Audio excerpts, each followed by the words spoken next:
Evidentemente, una decisión como la que acabo de recibir, para mí pues produce amargura y produce tristeza, porque vuelvo a reiterar, he dedicado una parte considerable de mi vida, no sin sacrificios, junto a muchos otros, a luchar contra todo tipo de violencia. Mi actuación, siempre dentro del marco de la Constitución y de nuestro ordenamiento, era una actuación del Gobierno. Porque me parece tremendo que el señor Barrionuevo, que ha sido ministro de Interior, ¿verdad?, esté procesado por lo que está procesado, y haya dirigentes de ETA, al menos intelectuales, ¿verdad?, en libertad, en la calle, manifestándose y poniéndose al frente de actividades violentas de los grupos de apoyo a ETA. ¿Tú seguías las noticias cuando estaba el juicio del caso Gal?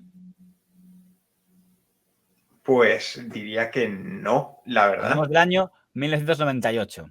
Muy poco, muy que sepas poco. que yo era niño, pero lo seguía en directo cuando salió la sentencia. Fue la primera vez que yo seguí las noticias de un juicio en directo, porque quitaron los dibujos para que salieran los jueces a decir que si había o no culpabilidad para los señores Barrionuevo y Vera, exministro de Interior y exsecretario de Estado de Defensa durante el gobierno de don Felipe González, a los que se acusaba de estar detrás de la primera acción del llamado Grupo Antiterrorista de Liberación, que fue el secuestro del señor Segundo Marey. Sí. Don Segundo Marey, buenas noches. Buenas noches. Mire, le hablamos de Radio Nacional de España, Sí, señor, sí. del programa 24 horas. ¿Cómo está usted? Pues está guiando y no he despertado inquieto. Me preguntaba quién llamaba. No se asuste, señor Marey. Pero a donde quiero llegar no es al caso Gal, sino a un suceso que pasó en los medios. Antes de que se haga público, todo el mundo quería esa filtración, de saber si iban a ser declarados culpables o no y saber cuándo, qué pena les iba a caer. Y entonces el diario El País publica esta portada donde se hace la filtración, ¿no? De decir, mira, va a ser el Supremo, les va a condenar a 13 años a Barrionuevo y Vera por el caso Marey. Es muy habitual en medios de comunicación que la noticia del periódico del día siguiente se comente el día anterior en los programas de radio de noche. En ese momento, en la linterna de don Luis Herrero, estaba el señor don Melchor Miralles, que era uno de los periodistas más cercanos a don Pedro J. Ramírez en el diario El Mundo. Entonces, están comentando las portadas y dicen, mira, pues mañana la portada del Mundo es unas declaraciones de Aznar, 2 puntos, os creíais que no iba a ser capaz de cerrar el diario Egin, ¿eh? Y El País saca esta filtración de 13 años al señor Barrionuevo y Vera por el caso Marey. En ese momento, el señor Miralles desaparece de la tertulia de la COPE. Y llega el día siguiente y nos encontramos con, sorpresa, doble portada.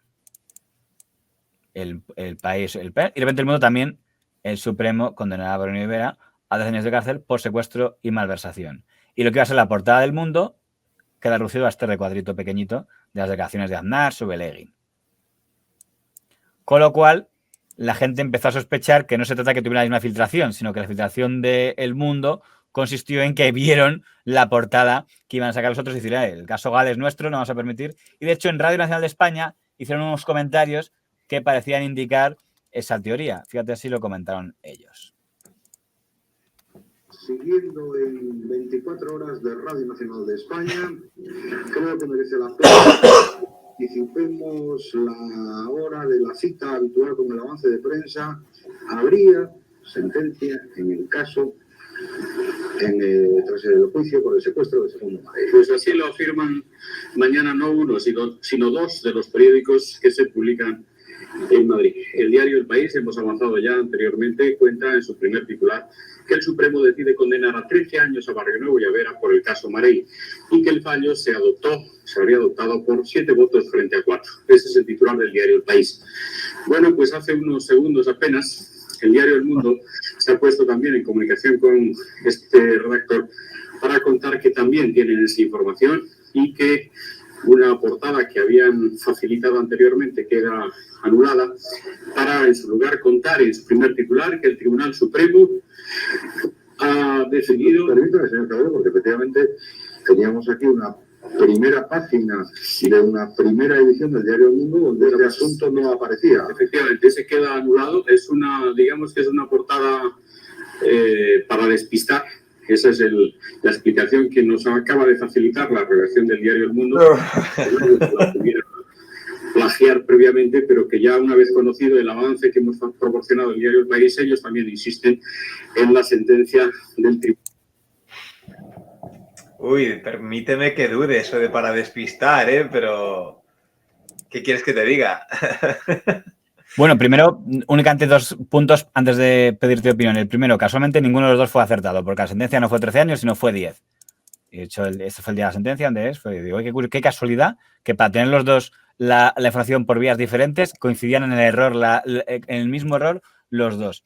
Y luego, un periodista que en ese momento estaba en El Mundo, que era el señor Escudier, que se fue del Mundo bastante enfadado con el señor Pedro J. Ramírez por temas que no vienen a cuento. También es verdad que el señor Escudier es alguien muy especial. Escribió un gran libro contra Florentino Pérez, dicho sea de paso.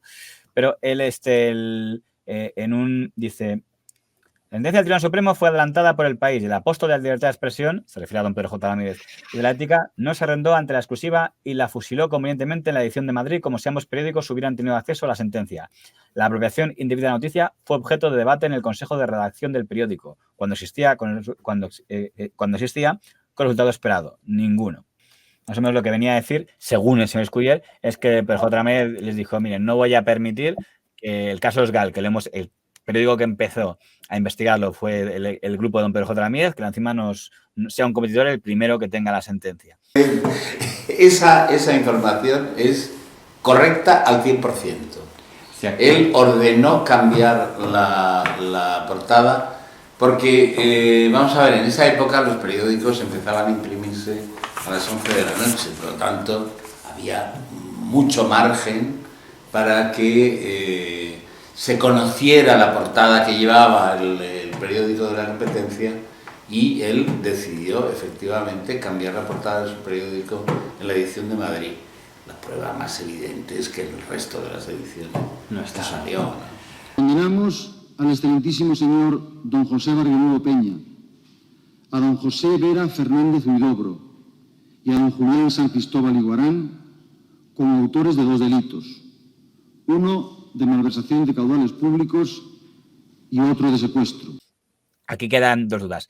Suponiendo que demos por válida la versión de que fusilaron la portada al otro al ver en la tertulia del día anterior que la tenían, si era una conducta que se puede considerar poco deportiva, o decir, hombre, pues sería de tontos no hacerlo si estoy viendo que le están dando la información y son las 8 de la noche y me da tiempo a sacar a toda prisa, pues a partir de esto, cada vez que un periódico tiene una primicia, la embarga. Digo, por si acaso ya no, o sea, ya no dan el periódico el día anterior hasta que ya hayan pasado las 10, 12 de la noche y ya no puedan plagiarlo. Pero cuando hay algo gordo, ya verás que en el país ya no lo sacan a las 8 de la noche para que lo tenga, el competidor lo pueda escuchar. Retrasaron bien el momento de la portada del día siguiente. Hacen bien, por eso lo que hace El Mundo en ese momento, por supuesto que no me parece poco ético ni nada. Es una noticia de la que te has enterado por los medios que sean, que te has enterado porque tu competidor la va a dar a lo que sea. Vale, te has enterado, pues ya está, pues lo dices y punto. Lo que me chirría de todo esto, bueno, me hubiera chirriado que dijeran exclusiva El Mundo tal, hubiera sido, eso sí que hubiera sido poco Bueno, pero ético. páginas anteriores venían a decir eso, que la información es nuestra, la tenemos confirmada por fuentes nuestras. Porque podría haber dicho El Mundo en grande, serán condenados a 10 años y pequeños. Según apuntan al país, no, el partido no está en No es necesario. Perdona, ya está. No se oye ya nada, ¿no? No. Vale, no es necesario ni decir que la información viene del país, ni tampoco es necesario decir que la información viene por fuentes que han obtenido ni nada. Lo que sí que tampoco es necesario es decir que era una portada para despistar. Me recuerda mucho un tema del que espero que hablemos alguna vez y que te mencioné ya por alguno de nuestros interminables WhatsApps que nos mandamos, cuando a José Luis Carazo le pillaron plagiando o copiando la enciclopedia, que era una Wikipedia de coña. Pues cuando le dijeron, es que has copiado esto, dices, sí, esos son los que me copian siempre a mí, los que me copian, tal. Pues fue su modo de defenderse. Pues estos dicen, no, que era una portada para despistar. Hombre, esto podría ser, pero claro, cuando ves que los dos han publicado de fuentes distintas, entre comillas, el mismo error, amigo, da que pensar que no era para despistar. Y que no habían creado ellos esa información embargada. que luego a partir de ahí pues empezó a surgir. Y es más, embargada, esta portada fue embargada hasta las 3:30 de la madrugada. Sí. Ya se sabe todo el mundo qué hace un periódico cuando embarga una portada. ¿Tú quieres que la copien los demás? Evidentemente.